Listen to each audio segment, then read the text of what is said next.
Hello guys, welcome to the Parson series, and today we are going to do the retinopathy of prematurity. Now, if you start with the retinopathy of prematurity, what they are saying, the retinal manifestations of this disease are generally noted some weeks after the birth in the premature infants. So, as the name indicates, it is actually the retinopathy of premature infants. So, one important thing is whenever you are getting such kind of a question, you will get an important clue that there will be a prematurity in that child who have been given the higher concentration of oxygen and usually confined to dose with a birth weight of less than 1.5 kg or a gestational age less than 32 weeks. So, you are having some important criteria for the diagnosis of retinopathy of prematurity. One is your premature infants, then you have got second thing, high concentration of oxygen less than 1.5 kg less than 32 weeks. Now, you must have seen that this less than gestational age is quite variable, but it's always advisable to go with the data of the standard textbook. So, here will be taken as 32 weeks, so that is quite good. Both eyes are affected, but the grade and severity may vary. So, this retinopathy of prematurity, like the other retinopathies, is usually bilateral, but it will be asymmetrical, not exactly the similar in both the eyes. And whenever these kind of premature infants take birth, obviously they will be with the obs and gynae people. It's their responsibility that they have to actually inform the ophthalmologist, and they will have to request the fundus view, because obviously the first exposure of these kind of children will be not with us. So, we will be definitely asking our fraternity colleagues, obs and gynae, as well as the pediatricians to call us, because most of the time they are with the pediatricians also, and these babies are there in the incubators because they are premature. So, they already know that they don't have to give these babies a high concentration of oxygen, and we will be talking about the pathogenesis, as the name is saying itself that it is a retinopathy of prematurity. So, we have got immature vasculature which is not able to comprehend with the high amount of oxygen, and it is therefore prone to high degree of fibrovascular proliferation, and that is why we are having the retinal detachment even. So, if you look at the pathogenesis, what they are saying, that the retinal vessels, these are extending up to the nasal edge of the retina by 8th month. So, if these babies are taking birth before 8th month, they are not reaching even the nasal edge, and the temporal periphery becomes vascularized even later, that is your 1 month after the birth. Now, can you understand the scenario? That means all those babies which are taking birth less than 32 weeks are not vascularized till the temporal edge, and if they are taking birth even before the 8th month, they are not vascularized even at the nasal edge. So, these immature vessels are actually prone to the damage in the presence of oxygen that will lead to vasoconstriction, especially in the premature infant. So, the basic pathogenesis is that all these babies who are premature, having the immature retinal vasculature, are actually prone to the damage when they are given high amount of oxygen due to the vasoconstriction. Now, this has been shown, as I was telling you, that this has been shown to occur due to the excessive oxygenation in the nursing of premature infants during the early stages of their life. So, I think no pediatrician will be given the high amount of oxygen, and we must say that should not exceed 30 to 40% whenever you are giving the oxygen to the premature infants. As a result, the retinal arteries and eventually the veins, these are obliterated. So, what is happening if they are given high amount of oxygen? They are prone to obliteration, and once they are reaching to the obliteration, you know, there will be ischemia, and if there is ischemia, there will be VEGF, and if there is VEGF, there will be neovascularization. Whole of the chain of events will get started. The retinal and the vitreous changes can be explained by the proliferation and the contraction of the tissue originating in the shunt area. So, there is a lot of fibrovascular proliferation, contraction of the tissue taking place. So, obviously there will be the retinal detachment, that will be a tractional retinal detachment.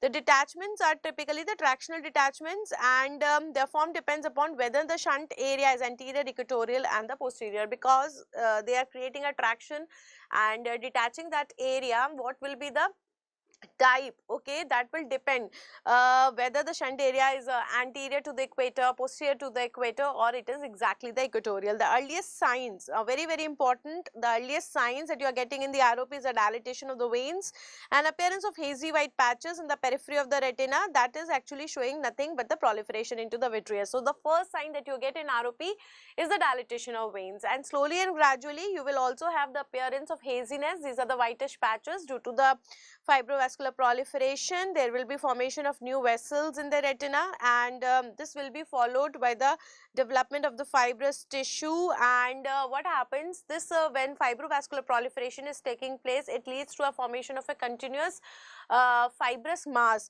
So this fibrous or continuous mass is formed behind the lens, that is leading to a pseudoglioma. Now whenever you are reading the leukocoria or the whitish reflex, we always read about retinopathy of prematurity. So all those conditions which are leading to the whitish reflex from the eye, they are coming and forming a part of the pseudoglioma. So this pseudoglioma is again important. Then what is the first sign that is important? What is the pathogenesis and the criteria? More amount of oxygen, less than 32 weeks, less than 1.5 kg birth weight. Activity may cease spontaneously, yes. Some cases may also terminate, regression could take place, and some vision may be retained, but in many it progresses so that retina is detached and eye becomes micro-ophthalmic. So and that is why even government has started taking the initiative for the control of ROP, and now they have even taken up the initiative of 20 din and 30 din. 20 din and 30 din is your 20 days and the 30 days, because mostly we are trying to do the screening in babies of ROP within 3 to 4 weeks. So 3 weeks is your 20 din and 4 weeks is your 30 din, and we are trying to educate, because creating awareness at the ground level, that field work is quite important. Okay, till the time we are not able to create awareness among the general population, your work is not done, because in a country like ours where most of the population is rural, you will have to create awareness at the ground level. So let us see the 5 stages of the ROP. What are the 5 stages? So this is one disease where you have got stages also, you have got zones also, and you have got the clock hours also.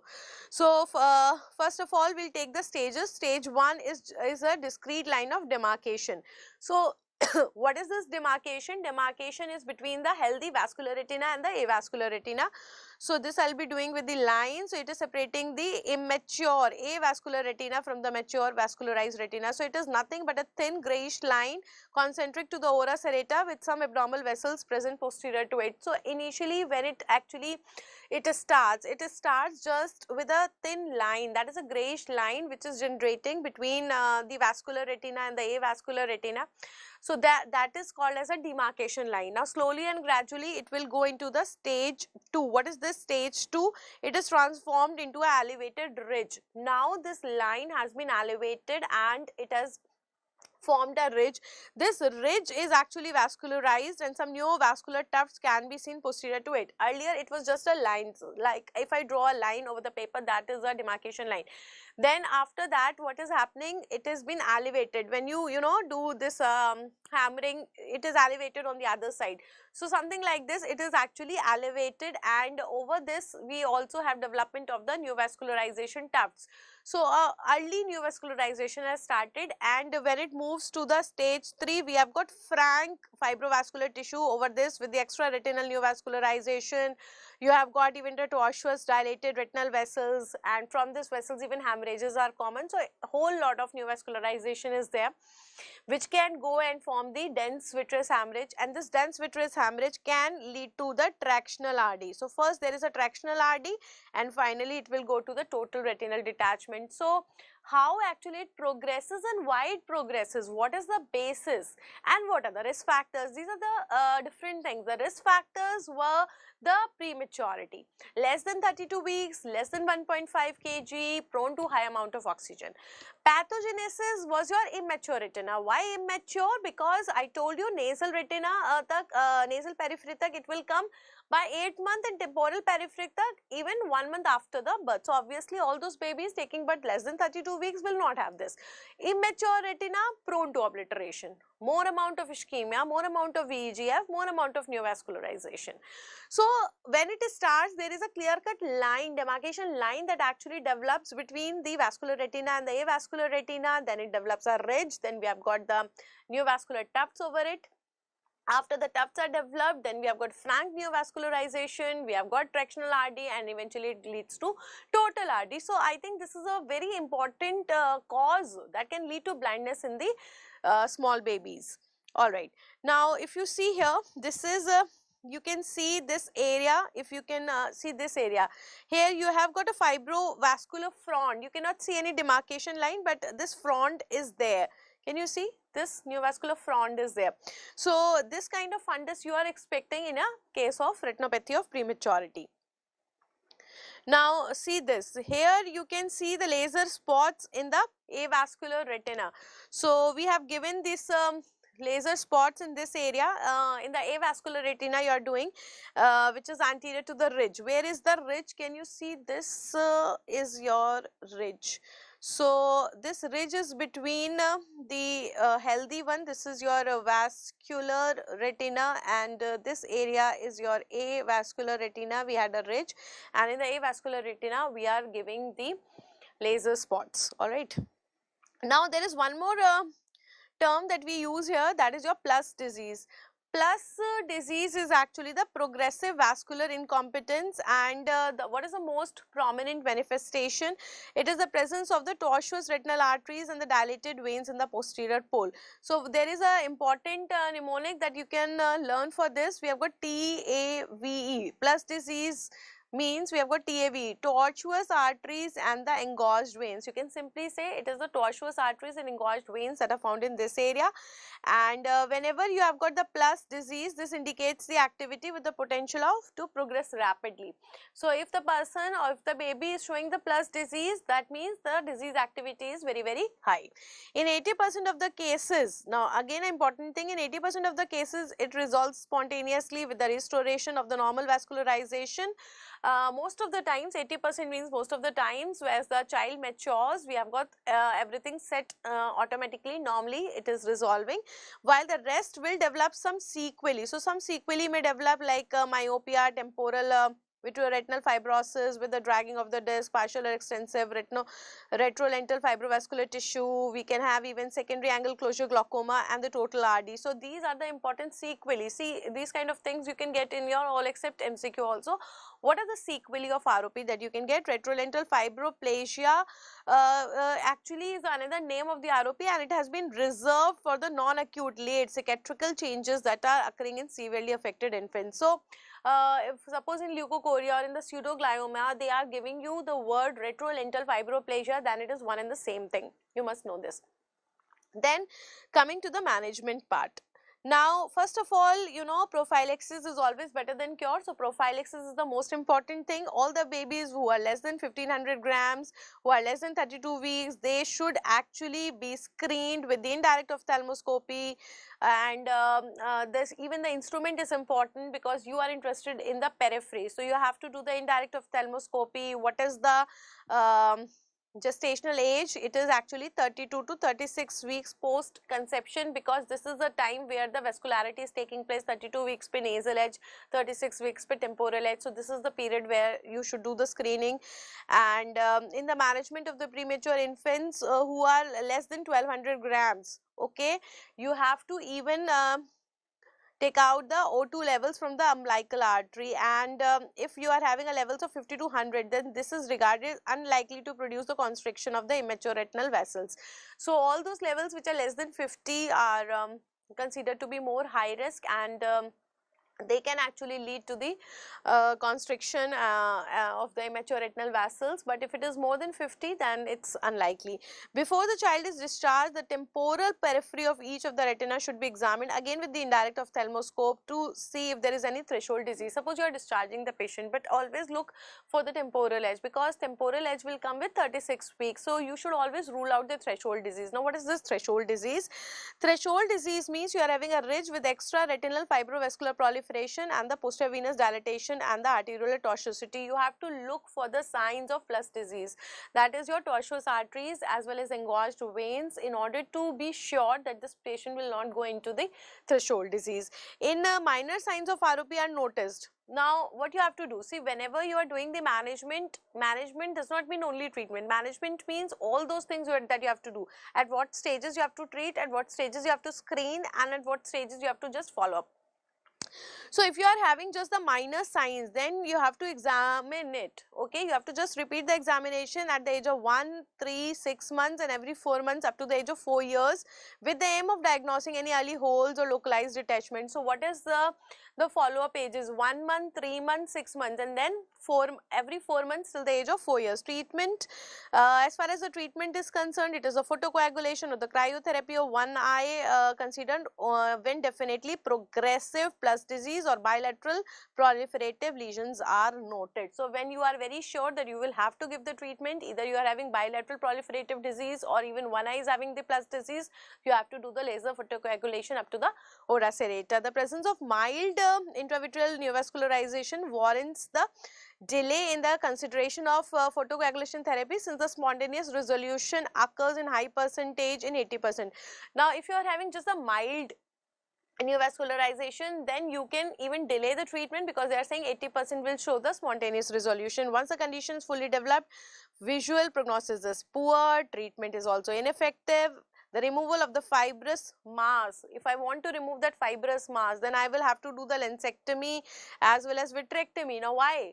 Do you remember the dense vitreous adhesions that are present between the anterior hyaloid membrane and the posterior capsule of the lens, that Wiegand's ligament, hyaloid or capsular ligament? Yes. So if I want to remove that anterior hyaloid, I will have to do the lensectomy also, vitrectomy also, then only I am able to remove that proliferation.